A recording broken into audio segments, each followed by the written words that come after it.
Hello,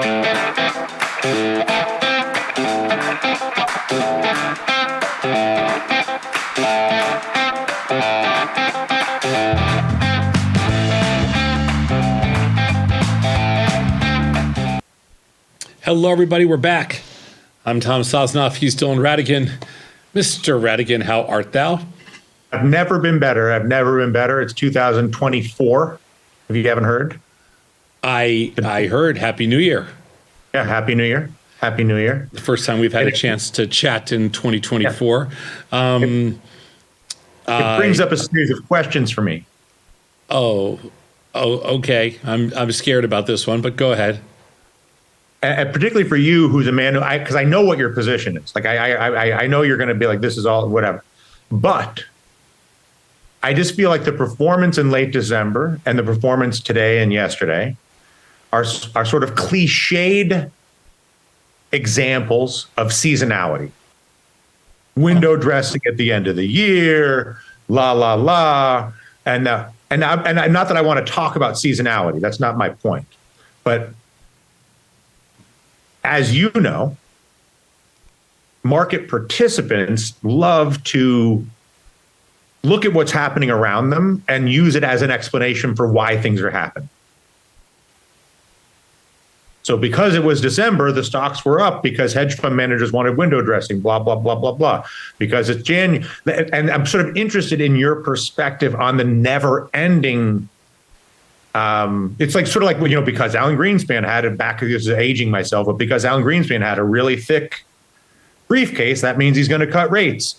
Or because of all this sort of whispers and codes and desires to decipher or anticipate the market's behavior because of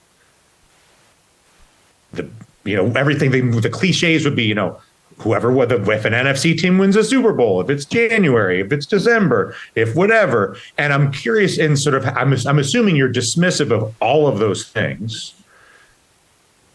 Yeah. I mean, you're assuming correctly. Self-evident. Yeah, I mean, that's obvious. Yeah, right? I mean, I absolutely, it's 100. Of course, and I'm not going to try to use this. I have no reason to believe them any more than you do. Right. I'm not going to try to persuade you of anything. But I'm interested in, one, why do you think the market clings to these explanations? And what evidence do you present to invalidate that desire to cling to those? Like, why are you so sure that all these things are ultimately illusions of control in a world where that's really not relevant? Well, it's the only way I can. It's the only way to, for me, it's the only way I can kind of rationalize the whole. I mean, it's the only thing that makes sense in my brain. I can't accept. In other words, you're like, listen, I'm not here to analyze the weather or the month or the president, but what I can analyze is price extreme or relative mean reversion, all the things that we've talked about forever. I know enough about the topics you're asking, and I feel like I know enough to know how random those results are that it's beyond any kind of. For every time I could give you an anecdote that backs up my thesis, you could give me another anecdote that contradicts it, proving the randomness, not the thesis, basically. Of course, because yeah, of course, and it's essentially the same way that psychics can be right a certain amount of time. It's just a game. Right. I guess the difference between psychics, which I think is a good example, where it's like enough of the time you're going to be like, oh, you're having a fight with your wife, and right, of course, whatever. Like that's like half of the people. So sure, like somebody just died recently, and you're feeling anxious because you just called the psychic. So obviously you're having. But you can do it even more sophisticated than that. You can say like, hey, pick a two-digit odd number between 0 and 50. I'm just going to show you how this stuff works. Okay. Pick a two-digit odd number. Pick a two-digit. Don't say it. Just pick a two-digit odd number between 0 and 50. Okay. Done. Okay. Got it in your head? Okay. Yes, sir. 37. Incorrect. Okay. Well, then it's good. But most people pick 37.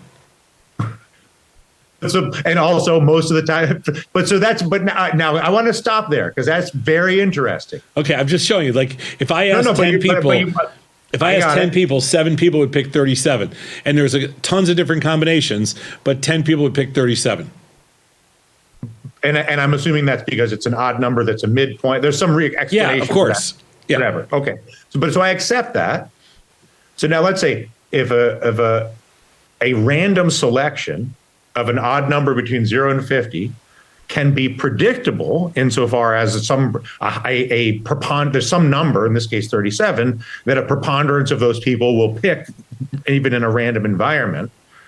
I mean, I feel like I could use that as evidence, like the reason the market goes up in December, with the reason the Santa Claus rally exists is not because of any statistical reason, but for this, in other words, the same reason people pick 37 is the reason stocks will go up the last 2 weeks of the year, which then makes it more predictable. I mean, my point is, I feel like what you just said almost betrays the premise of our point, which is that it is predictable, even though because you just said they're going to pick 37.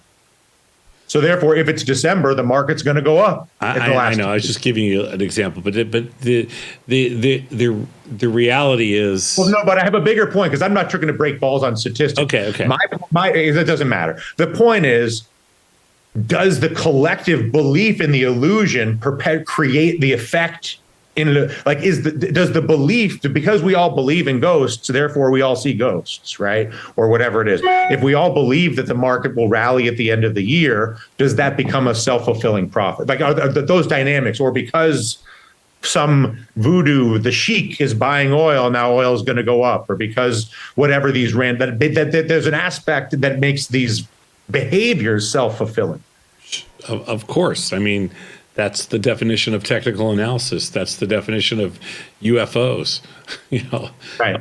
And for you, though, it's never been a place that for you, it's a waste of your money and time to trade around those things, even when they're valid. You can argue that's the definition of God. I mean, there's of course. Yes. Yeah. But the point is, because if everybody believes something, then it is true. Sure. I mean, in not that it is true that it's true that everybody believes it, but I don't.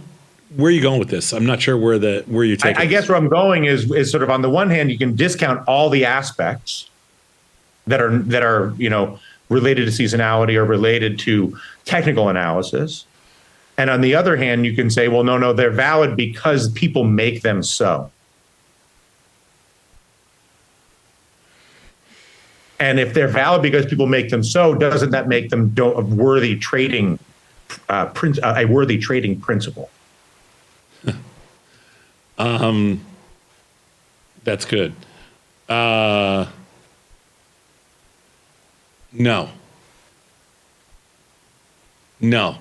because you can manipulate certain things, but you cannot. You can manipulate certain things, but you can't manipulate markets. And so, no.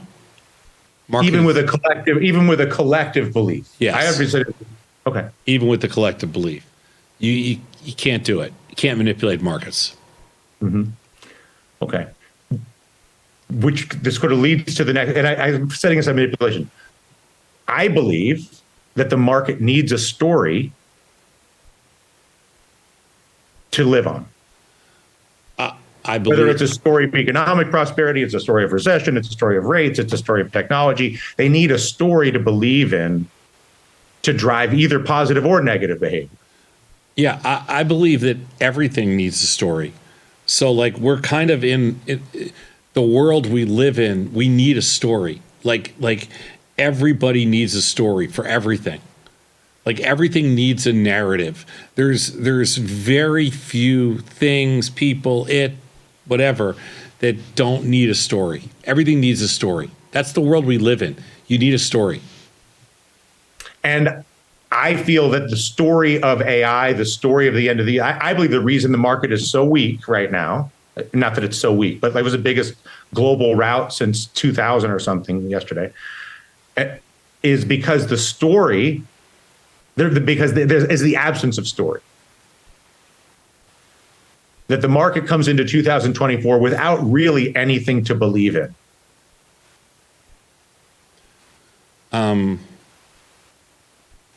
The prices were run up. We don't know what's going to go with earnings. We don't know what's going to go with labor. We don't like anything that would normally I don't drive. understand. Where are you going? What's your point? My point is, if a story does not emerge this year, that the market may be in for a bad year. That the market needs a story to believe in order to move higher. Whether it's an earnings story, whether it's a labor story, whether it's a rate story, et cetera. And I believe the reason the market is that there was a story that got the market through November and December, whether it was they're going to cut rates and all the jazz, and then you sort of wake up in this new year and you're like, okay, well, we've priced all of that, which is really interesting because I feel the exact opposite. Like I'm surprised you feel that way, because I feel the exact opposite. I think the market becomes its most predictable when there is a story, because it's always going to be the opposite. I feel like you've heard the expression, the market loves to ride the wall of worry, which means it likes to go up when everybody's nervous about stuff. Well, that completely flies in the face of that, positive story. I didn't say that. No, go ahead. But I believe the market really, really loves. I believe the market really. I shouldn't say really loves. I believe the best opportunity in the market is because you have the opportunity, because it's two-sided, you have the opportunity to fade the greatest stories. So to me, whether it's truth, whether it's real, whether it's fiction, whatever it is, you're saying when AI takes off, you can fade it because the story has so much momentum, or when rate cut anticipation, or any story. Fading AI, I think, is going to be fading AI will be potentially one of the best trades of 2024. Just like fading a lot of things that have had huge run-ups in 2023, I think are going to be the best trades of 2024. I don't think it has anything to do with AI. I just think you're fading a specific move. That's it. You're fading price extreme. You're not really fading AI. Because nobody cares about, investors. No, of course. Investors don't care. It could be, you could call it AI, you could call it IA. Investors don't give a crap what it is. They only care that it goes to a certain level, and at that point, you reach a certain price extreme, and then it's either, a buy. Some people want to buy it there, some people want to sell it there, but it doesn't matter what it is. Yeah, I understand. That's the whole thing with GameStop. I mean, nobody in their right mind would have ever bought one share of GameStop in 2021, but all of a sudden, GameStop became in play. So GameStop was the flavor of the week, month, whatever. It doesn't matter what the underlying is. AI is just an acronym. It doesn't mean anything. It doesn't matter none of these things mean anything. They're all just acronyms. And so they're just part of the narrative. The beauty of markets, though, is that you can fade them. That's the great thing.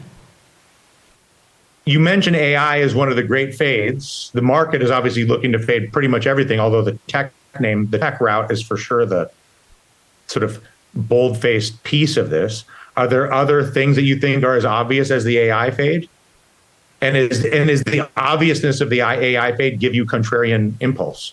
Yeah, I mean, China to the upside, I think is as close to an interesting fade as there is, meaning that China is probably the most oversold. That, when the Chinese government was telling you how great their country was, it was this time for selling everything. And when the Chinese government's finally telling you how bad their situation is, it's time to buy everything. I think China's a fade the other way. I think, AI for sure, but it's probably more than just AI. It's, maybe the whole NASDAQ, for example. Maybe it's digital assets. They've gotten to the point where they're rich and frothy again. I don't know the answer, Dylan, but I think that the story is always the same. That never changes. But the story is the central axis around which trading revolves. Price extreme in a random market is just, you have to play the opposite of emotion in order to be successful. There's no other way. If you're going to be directional, there's other ways to play the markets. You can play the market by, by being short premium. You can play the market by doing different kinds of strategies and betting on ranges and inside ranges, outside ranges, time, all that kind of stuff. But if you're going to play the market directional, you have a very small window playing it following the trend, and you have a much bigger window fading the trend. That's it. Mm-hmm. Mm-hmm. And do you have any sense that either that anything that's non-financial, we're now in a presidential election year, primaries are in a couple of weeks, all these things. Yeah. Will that just stay irrelevant until it forces its way, until like some, Trump or Biden is like, I think it's massively irrelevant at this point. And I'm not suggesting that who the president is of this country, who eventually wins is irrelevant, because there are things that president will decide on over the next couple of years that will potentially impact our lives. But as far as the market's concerned, it's completely irrelevant. The biggest surprise to this market would be who actually runs for president when we get towards the end of next year. Is it really going to be Biden and Trump, or is it going to be other people, which I think it's actually going to be other people. So I think that would be the biggest surprise. That would be the only wrench I can imagine. In the interim, I think the challenge, whoever, if it's those two, it is absolutely Mr. Irrelevant. It will make no difference. There's no suspense. There's nothing else to it. Basically, it's been the last, you've had Trump in the last 3 elections, 16, 20, 24, and then, you've had Biden in 2 of the 3. It's irrelevant, completely irrelevant. I think that, and there's nothing, I think the real question we have to ask ourselves, and this is something we were just debating earlier, is there the challenge is, the challenge may be around, how important is all the other information that tags along? How important is the complementary facts around, who these candidates are, what, who they are, what they're, in other words, have we lost sight of reality? I think that's more interesting. But I don't know. What do you mean when you say that? Because obviously there's a lot there. Well, we used to have, I kind of feel like, and I'm not sure how accurate this is, but I used to feel like things like facts were more black and white. And meaning that we wouldn't dispute facts. Now we dispute facts, which is weird. Mm-hmm. And so I feel like that's probably the biggest change, because there's nothing else. Like when you look at the two parties and you look at politics in this country, we're pretty divided. There's not like this, there's not a lot of ambiguity over where somebody's stands.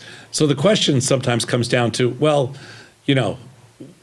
more about facts than it is about where we stand.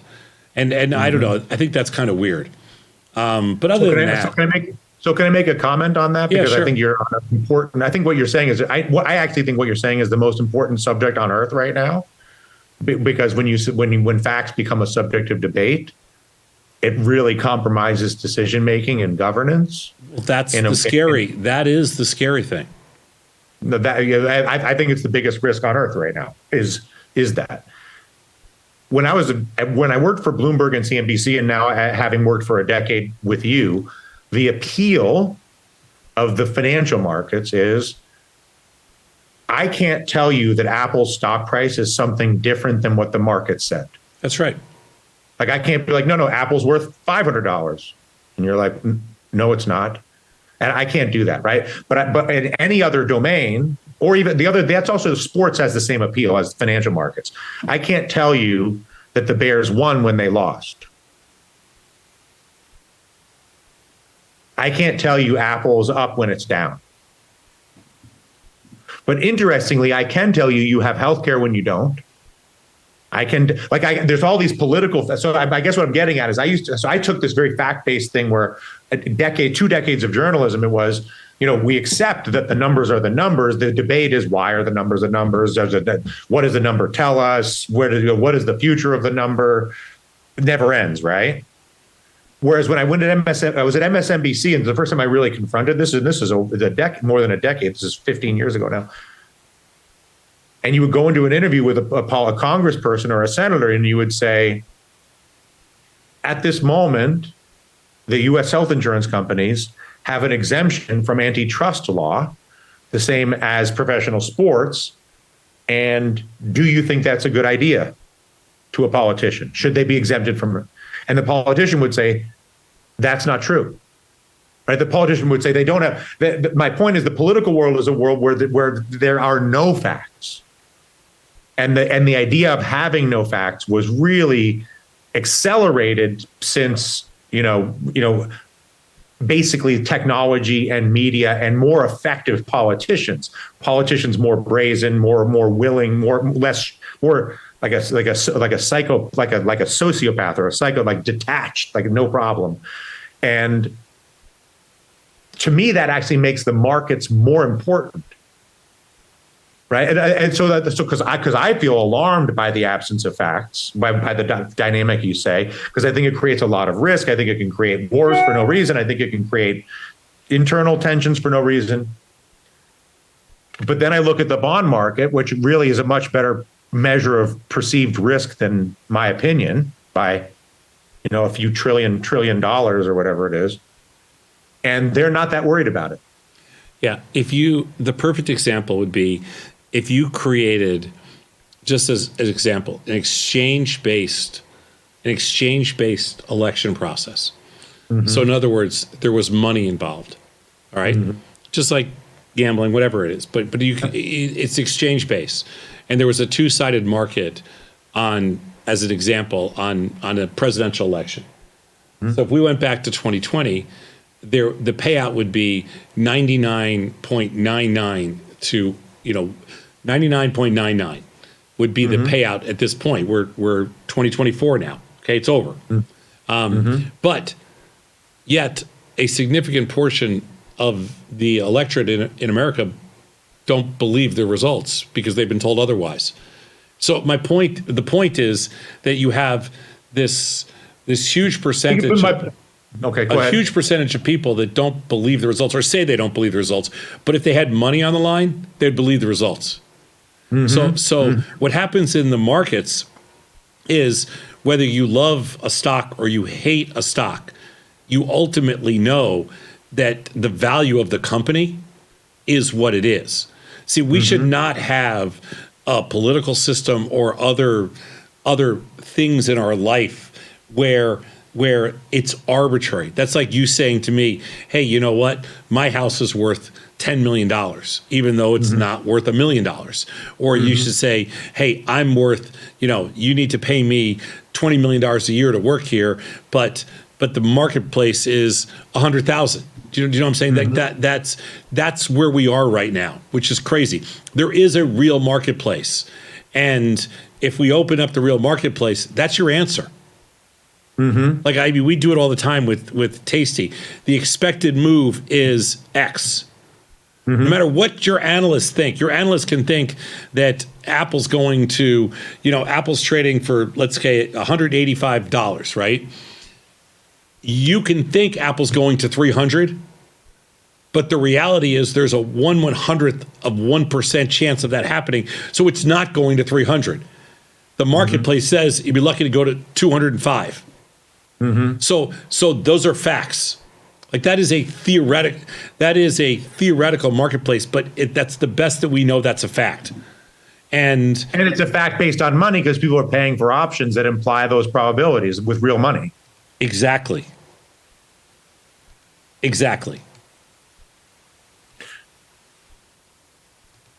I mean, this is just a reflection from this discussion, but I do find it interesting that I'm sure, like, if I went to Bill Ackman and went to, the next 100 biggest asset managers in the world, Larry Fink, Blackstone, Fidelity, whoever has the most assets, per the top 100 asset managers.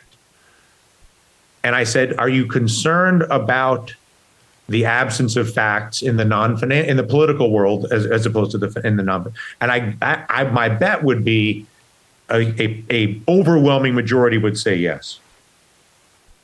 The same way that you're concerned or I'm concerned or anybody's like, Liz, how can you make any decisions? And goes to your wall of worry comment. I guess my point is the market to me appears, regardless of yesterday or today, to be in an extremely healthy condition. Rates are, normalized a bit. Markets are just off all-time highs, et cetera. So for whatever those concerns are, including the ease with, like, if I did a poll of the top 100 asset managers and I'd say, how concerned are you about the absence of facts in the American political discourse? They would all say concerned or very concerned would be my guess. The market doesn't seem, the market's lack of concern makes me question my concern. Really, the market's lack of concern doesn't surprise me at all. The market, all markets, they have a very different, they just work differently. Like, people expect them to be, they expect to be able to rationalize everything when that's not the way markets work. Which is when you understand that, it becomes the beauty of everything that we like. It's the beauty. It's the reason why we love trading and why we love markets is because you can't use that same ridiculous. You can't have an argument with somebody over whether it is, because everything is what it is. There's nothing subjective. Because price, there's so much money out there chasing price that there's nothing left. That's everything you do is real, and that's what I love about it. So for all the bullshit in the whole world and all the crap that goes on every level, none of it is as crazy valuable as what the market delivers us on a minute to minute, second to second basis. But isn't the market telling us that whatever your concerns, whoever you may be about, don't worry, like it's not nearly as big of a deal as you may fear, basically. Yeah, like because today, if it was, it would be reflected. That's right. That's exactly right.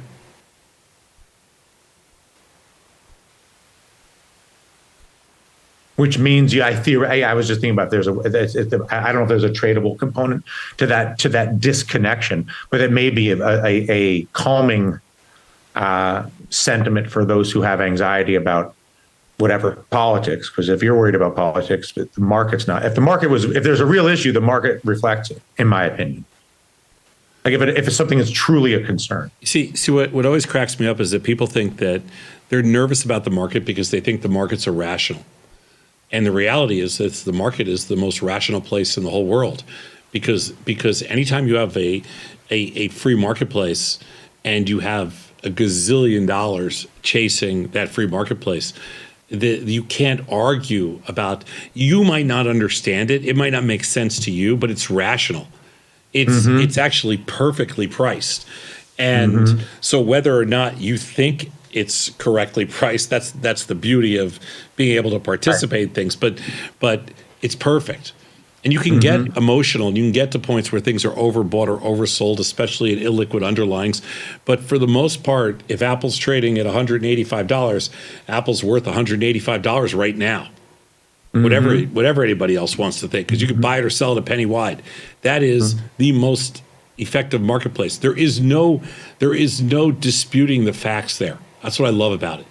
Me too. I mean, so whatever side of the aisle you're on, whatever side of of creative bullshit is going through your head, it doesn't matter, because this is the only place where everything works perfectly. And even like sports betting and casino, everything else is still too inefficient. The only thing that works is exchange-based markets where there's full transparency down to the penny. Which is why so many people try to avoid them on the product side. That's why credit default swaps and other things were conceived to create off-exchange product that's less efficient and has a wider margin. Yeah. Right now, $18,500 worth of Apple, which is 100 shares of Apple, is 1 penny wide. So you Which is can incredible. you can trade $18,500 worth of Apple with zero commissions and a bid-ask spread that is 1 penny or $1. That's it. That's if you buy the offer and hit the bid. Okay, you could easily buy the bid or sell the offer, whichever side of the market you're on. You paid nothing. That is a marketplace that nobody, like, there can be no argument. That's it. So how long has the market been this? When do you think the market got this tight? Is this 10 years ago, 2 years ago, 20 years ago? Like, how far back would you go to get a market this tight? How new is this phenomenon of this incredible? Because I feel like Tasty just dropped its commissions, 4 or 5 years ago, with the whole commission, the whole free trading, like the whole changing of the business model of the commission model for the brokerage. It's like 2017, 2018. But I think from the beginning of HFT, probably around sometime between 2006 and 2009, in that range, when HFT market making really became standardized. Everybody has always been bitching about, it's amazing, even to this day, when I talk to analysts overseas or when I talk to people, even in this business, there's still firms out there that are like, well, this system doesn't work, payment doesn't work, like HFT market making is unfair. Because they're saying it's conflict of interest or two levels of access. Because it's off exchange. Because exchanges are incompetent. The exchange technology doesn't work that well. Because if the market in Apple is literally a penny wide for $18,000 worth of notional, or in the spiders, it's $40,000 worth of notional. How can you argue? Like who wants? Would you take the other side of that risk for a quarter of a cent? No, never. Never, ever. Meaning that you need HFT because they operate at such a scale and there's so much volume that they can run penny wide markets and still have a very profitable fraction of pennies. The market's only a penny wide. You're in between that somehow. Yeah. So you're doing it as an accommodation. Unless you do that 10 million times a day, there's nothing there. So it's an accommodation. I guess my point is that the more efficient we get, it's almost like the more efficient the markets get, the less efficient the rest of reality is. We become less factual in everything else. Like our political system has gone the opposite way. So as the markets have become more efficient, everything else in our world has become less truthful, less efficient, which makes no sense. Super interesting. Yeah. One of the in sports, you could say all the sports data, right? All the fantasy data, like there's more facts about sports than there's ever been.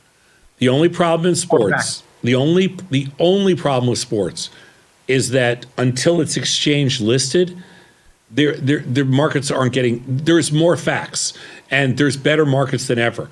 But the problem is they're still super wide. Like the bid-ask spread hasn't narrowed. And so until there's exchange-based sports betting, that won't happen. But in politics, the same thing will happen. If you want to fix the political system and make it all factual and you make it real, just make it marketable.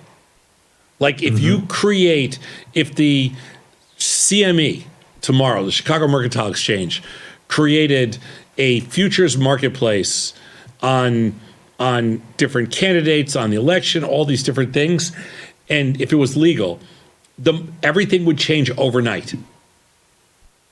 Everything would change overnight. Because there'd be a real market. You'd be held to it.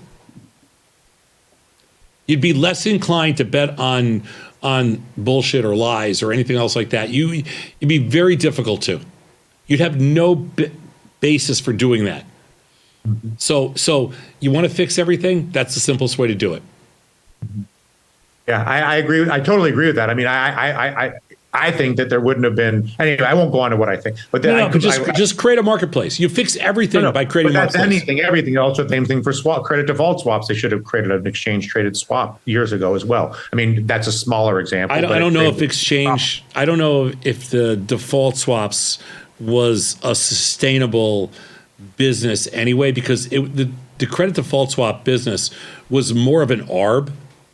It was essentially an ARB, and so everything eventually gets ARBed out. One of the positives about AI is that its job is, the reason it exists is to whatever's left that hasn't been ARBed out, AI will ARB it out, and I think that's a good thing.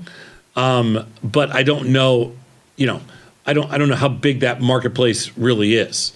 Credit default swaps, I'm not so sure about that could be exchange based. Sports betting, political betting, 100%, absolutely.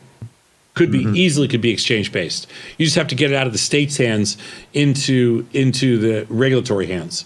We just needed more of a national regulatory thing to do that rather than a state by state. So right now they're fighting with mobsters and Indian reservations and mobsters and for control of sports betting. It's crazy. Oh, I see what you're saying. Just in terms of all these little jurisdictions that are trying to You've got state governments. Who's on the who knows? It's like it's almost layers of criminality. It's the same problem in crypto. Like, it's the whole reason that in crypto, for the with all the different money transfer licenses that are required on a state by state basis, there's almost no national policy, which is why Gensler has been able to screw up and purposely mess up the whole crypto business. Because if you could bring all this stuff on exchanges, it solves every problem. Like, every single person listening to this podcast would love to see all this stuff exchange based. Imagine, right now we're talking about an $18,000 market on $18,500 market in Apple being a penny wide. Can you imagine you can't even get a $100 bet is $10 wide. I mean, this is how crazy it is. So an $1,800 bet is $1,800 wide, basically, or take half of it if you want to, and say it's $900 wide. It's insane. $900 versus $1. How do you? Which is brokerage. Well, think about brokerage commissions before decimals, right? So how do you? If you have a $900 wide spread on a bet, and you have a $1 wide spread on a financial bet, something's broken. So make it right. And if you do that, do it with politics too. Make it all right, because it's really simple. It basically gives you it's a truth serum overnight. So this is an interesting. I want to talk. I don't want to get too deep because we're going to run up against the clock. But it was in Wall Street's interests in the 80s and 90s not to make these transitions, not to decimalize, not to have such a fit. Like, they didn't, all these things that you're now talking about. But my point is, you have, in the same thing with sports betting or politics, you had the same dynamic in finance, which was a conflict of interest basically between the ownership that wants the inefficient market, wants the wider spread, and the customer that obviously would prefer the opposite. But ultimately, new players came into the marketplace, you challenger banks, whoever you want to call it. But even Bernie Madoff, shockingly at the time, was one of the leaders for decimalization as a political advocate when he was the chairman of the NASDAQ. No one had a clue about what was going on with his business. But the point is that he was a new voice pushing decimalization. Why do you think that the financial markets were able to overcome the incumbent resistance to the efficiency that you speak of? And do you think that the forces that were able to ultimately diminish the power of the incumbency in the financial markets, that those same forces could play out in sports or in politics? They will, 100%.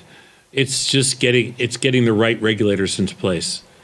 As soon as the markets will the sports markets, and one of the reasons that I don't love like DraftKings, one of the reasons that I don't love FanDuel, just all those, one of the reasons I don't love all the casino sites is because as they become more, as they start to rely more and more on sports gambling, I just don't think the future of sports gambling is on a one-off basis with casinos and these, and these betting sites. I think the future is going to be all exchange based. It has to be. And I think it just, one regulatory change and they're all out of business overnight. I just, that's how and I you think. And you think that, and is that what happened to the financial markets? Was overnight? Overnight. That was the chairman of the SEC or something? Who was that regulator? Well, it's part of it. Yeah, SEC. But basically, you went from single exchange listed products to multi-exchange listed. Now, let's be fair about this. When that happened, the business exploded. So the idea that so the idea that these exchanges, they lost 50%, 70% of their business, but their value went up by 10,000% on volume. On volume. That's exactly the same thing that's going to happen. But Meaning everybody's a little bit too short-sighted to recognize that. Because they're protecting the 3 nickels they've got instead of accepting the 3 quarters that are waiting for them. They're protecting the known, and they're not willing to take a chance on the unknown. And part of the reason is they don't understand it. And you believe at some point, whether it's next year or in 10 years or 50 years, that a regulator will intervene and move in a march towards exchange-based efficiency, for sure in sports and maybe in politics. Yeah. I think it's going to happen. I think it's a given.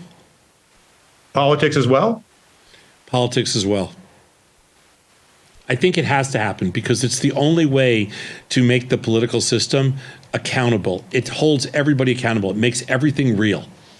It's I said like before, it's a truth serum. It forces the truth. You can't bullshit money. You can manipulate lots of things. You can't manipulate money flow. It's too smart. It's too big. It's too anonymous. It's too transparent.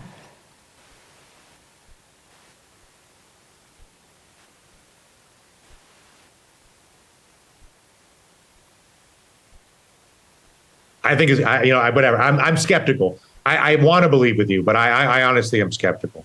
Just because I think the financial interest, there was so much financial benefit. Anyway, in other words, there was a financial benefit in the finance world for powerful people to press for a regulator that is going to advance towards this future.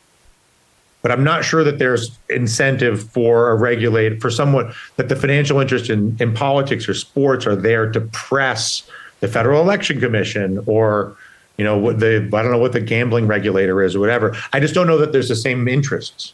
But there would be if it goes exchange based, there will be. If everything moves exchange based, there will be. Just like you think that they can't regulate 4,000 stocks, they can.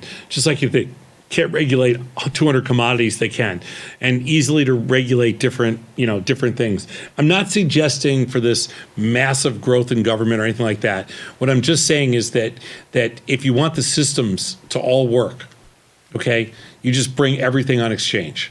Doesn't matter what it is, just bring it all on exchange. Next thing you know, everything is freaking perfect overnight. Everything, because if it's not, it gets arbed out. So it has to be perfect. There's no other answer. It just gets, if the markets are efficient and there's enough money, it gets arbed out.